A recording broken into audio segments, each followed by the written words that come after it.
pour ce qui concerne la validité, il y a trois aspects.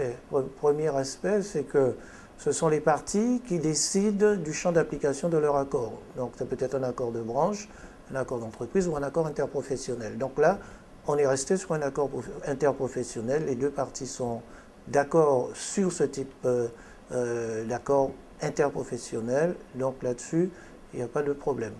Deuxièmement, la validité dépend aussi de l'opposition que pourraient faire les organisations syndicales de salariés à ce niveau-là.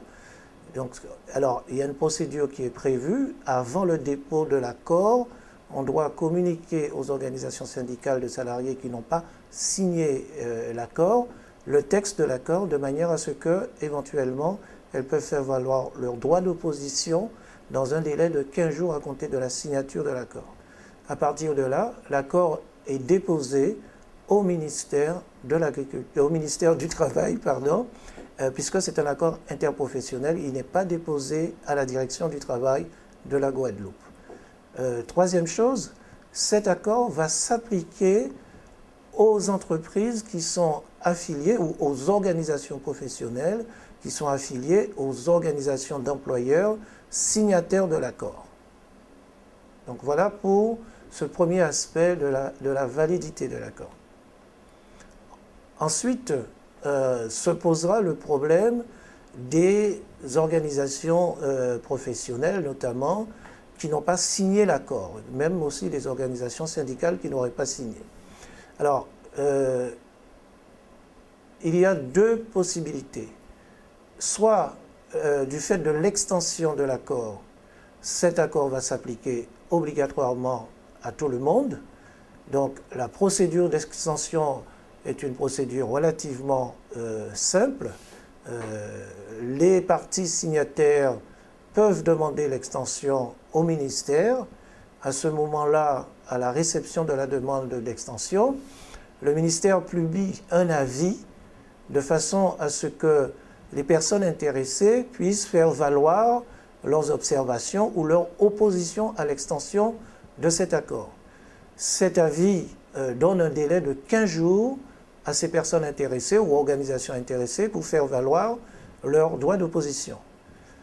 Si il y a au moins deux organisations syndicales ou deux organisations professionnelles qui font valoir le droit d'opposition, le ministre va bien sûr devoir faire un rapport circonstancié à la Commission nationale de la négociation collective, et préciser exactement quelle est la teneur de cette opposition, quelles sont les conséquences éventuelles sur l'extension de l'accord. Bon, avant la saisine de la Commission, le ministère, bien sûr, va travailler avec ses services techniques sur le contenu de l'accord, etc. Deuxième possibilité, c'est la possibilité d'adhésion.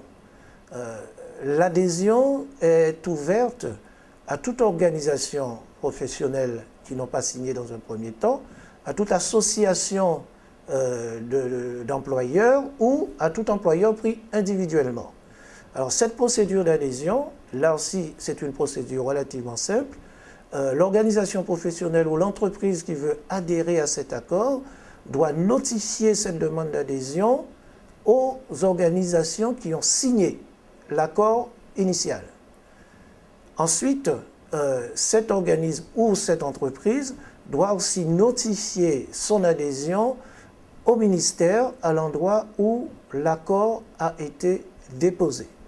À ce moment-là, eh bien, les parties qui ont demandé leur adhésion vont avoir les mêmes droits que les parties qui ont signé initialement cet accord. Donc, elles auront droit à participer aux commissions paritaires prévues par la Convention.